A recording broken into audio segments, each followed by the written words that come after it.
हर हर महादेव। दोस्तों, आज तीज का व्रत है और आज पूजा करने के बाद हम तीज की कथा सुनेंगे। तो तीज व्रत की कथा इस प्रकार है।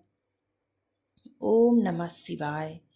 श्री सूत जी कहते हैं, मंदार की माला से जिन पार्वती जी का केश पास अलंकृत है और मुंडू की माला से जिन शिव जी की जटा अलंकृत है, जो दिव्य वस्त्र धारण किए हैं और जो दिगंबर है, ऐसे श्री पार्वती जी तथा शिव जी को प्रणाम करता हूँ। रमणीक कैलाश पर्वत के शिखर पर बैठी हुई श्री पार्वती जी कहती हैं, हे माहेश्वर, हमें कोई गुप्त व्रत या पूजन बताइए जो सब धर्मों से सरल हो, जिसमें परिश्रम भी कम करना पड़े लेकिन फल अधिक मिले।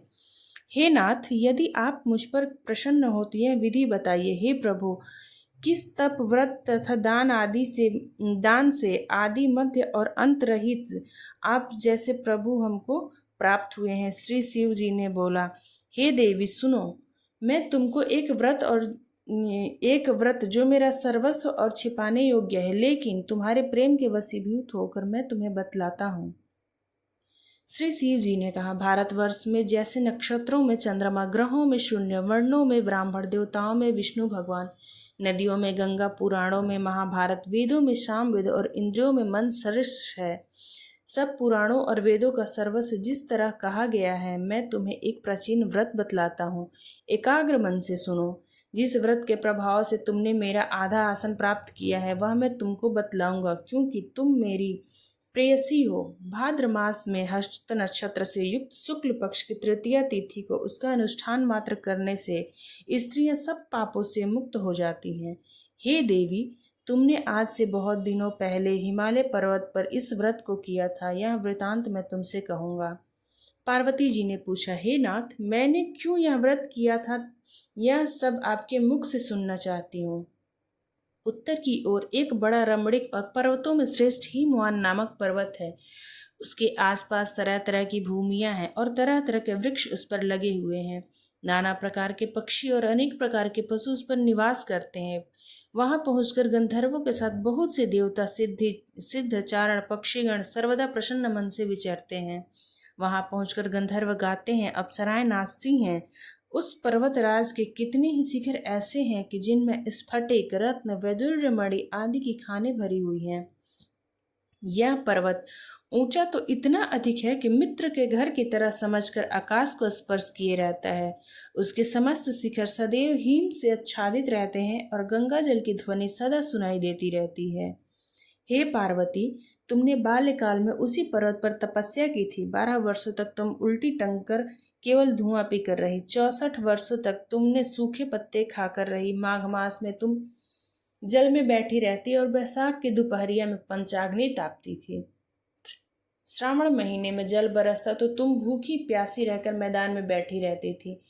तुम्हारे पिता इस तरह के कष्ट सहन को देखकर बड़े दुखी हुए। वे चिंता में पड़ गए कि मैं अपनी कन्या किसको दूं। उसी समय नारद जी वहां आ पहुंचे। मुनि श्रेष्ठ नारद जी उस समय तुम्हें देखने गए थे।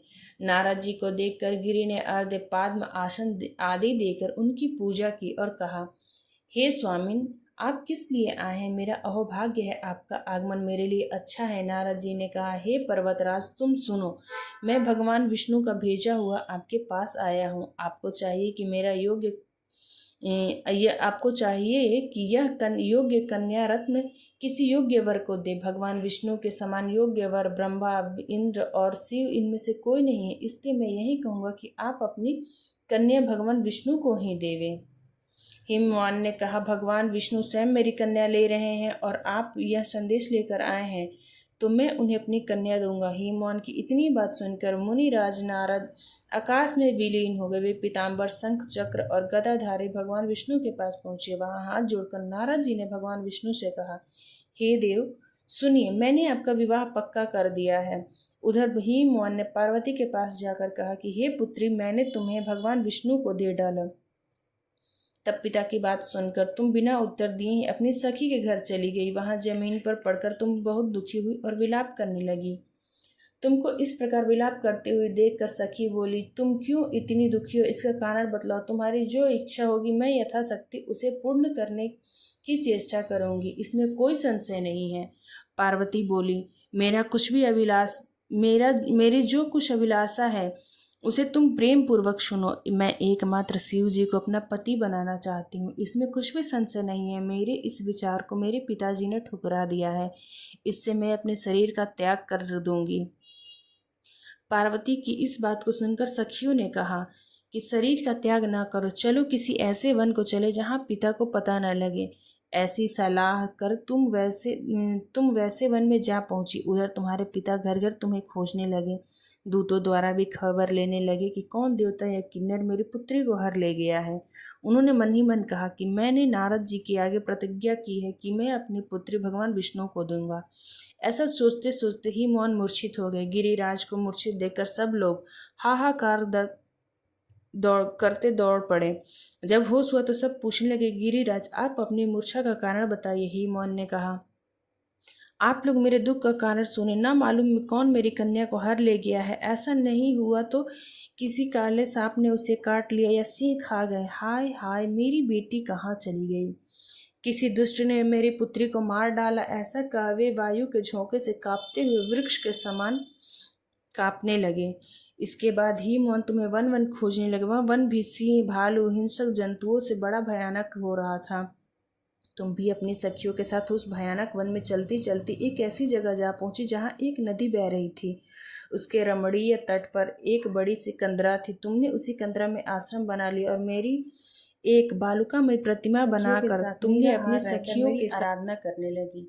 जब भाद्रपद शुक्ल पक्ष की हस्त तृतीया तिथि प्राप्त हुई तब तुमने मेरा विधिवत पूजन किया और रात भर जागकर गीत वाद्यादि से मुझे प्रसन्न करने में बिताया। उस व्रत राज के प्रभाव से मेरा आसन डगमगा उठा, जिससे मैं तत्काल उस स्थान पर जा पहुंचा जहां पर तुम अपनी सखियों के साथ रहती थी। वहां पहुंचकर मैंने तुमसे कहा कि मैं तुम पर प्रसन्न हूँ, बोलो तुम्हें क्या चाहिए।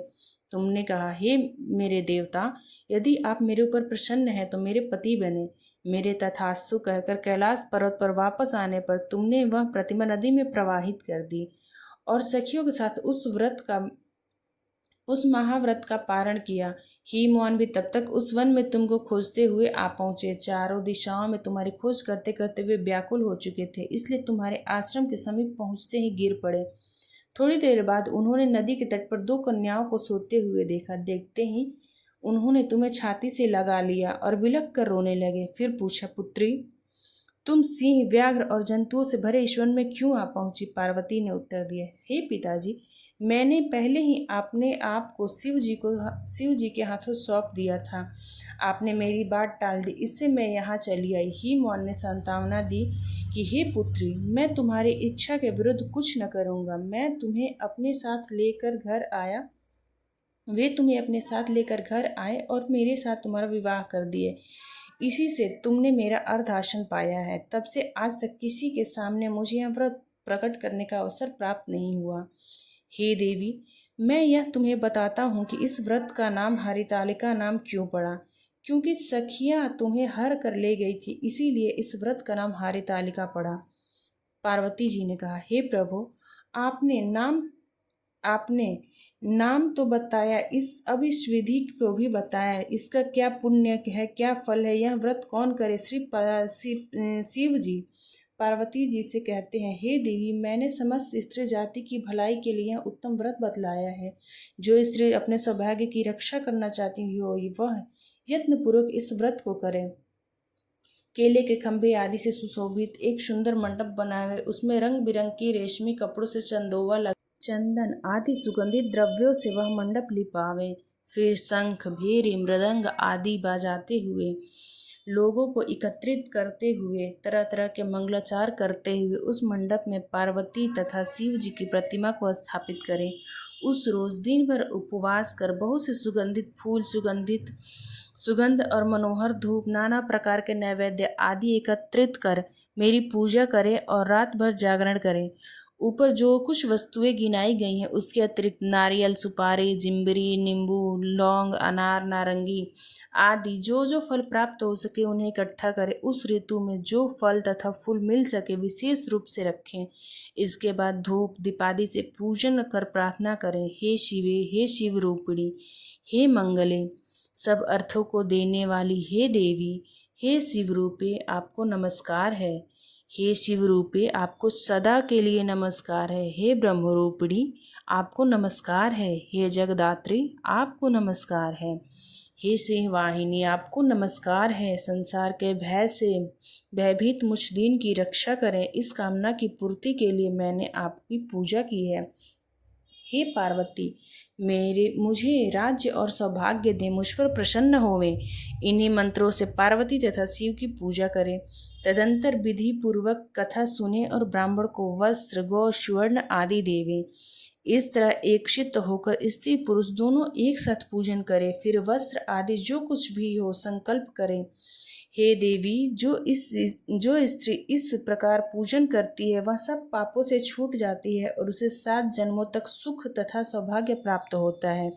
जो स्त्री तृतीया तिथि का व्रत न कर अन्न भक्षण करती है वह 7 जन्मों तक बांध्या रहती है, उसको बार बार विधवा होना पड़ता है। वह सदा दरिद्र, पुत्र शोक से शोकाकुल और स्वभाव की झगड़ालू, सदा दुख भोगने वाली होती है और उपवास न करने वाली स्त्री अंत में घोर नरक में जाती है। मांसाहार करने से बाघिन, दही खाने से बिल्ली, मिठाई खाने से चींटी और कुछ भी खाने से मक्खी होती है। तीज को अन्न खाने से सूकरी, फल खाने से बंदरिया, पानी पीने से जोक, दूध पीने से सापिन, उस रोज सोने से अजगरी और पति को धोखा देने से मुर्गी होती है। इसलिए सभी स्त्री व्रत अवश्य करे। दूसरे दिन स्वर्ण, चांदी, तांबा अथवा बांस के पात्र में अन्न भरकर अब यथाशक्ति वो ब्राह्मण को दान दे और पारण करें। जो स्त्री इस प्रकार का व्रत करती है वह मेरे समान पति पाती है और जब वह मरने लगती है तो तुम्हारे समान उसका रूप हो जाता है। उसे सब प्रकार के सांसारिक भोग और सायुज्य मुक्ति मिल जाती है। इस हरितालिका की व्रत कथा मात्र सुन लेने से ही प्राणी को 1000 अश्वमेध और सैकड़ों वाजपेय यज्ञ करने से फल प्राप्त होता है। हे देवी, मैंने यह सब व्रतों में उत्तम व्रत बतलाया है जिसको करने से प्राणी सब पापों से छूट जाता है, इसमें कुछ भी संशय नहीं है। इति श्री तीज व्रत कथा समाप्ता। बोलो हर हर महादेव। ओम नमः पार्वती पतये हर हर महादेव। विघ्नहर्ता गणेश की जय। माता पार्वती की जय। शंकर भगवान की जय। तीज मैया की जय। हर हर महादेव। जय गणेश, जय गणेश, जय गणेश देवा। पार्वती पिता महादेवा। एकदंत दयावंत, चार भुजाधारी। माथे सिंदूर सोहे, मूछ की सवारी। जय गणेश, जय गणेश, जय गणेश देवा। माता जगती पार्वती पिता महादेवा। पान चढ़े, फूल चढ़े और चढ़े मेवा। लड्डुअन का भोग लगे, संत करे सेवा। जय गणेश, जय गणेश, जय गणेश देवा। माता जाकी पार्वती पिता महादेव। अंधन को आँख देत, कोढ़िन को काया। बांझन को पुत्र देत, निर्धन को माया। जय गणेश, जय गणेश, जय गणेश देवा। माता जाकी पार्वती पिता महादेव।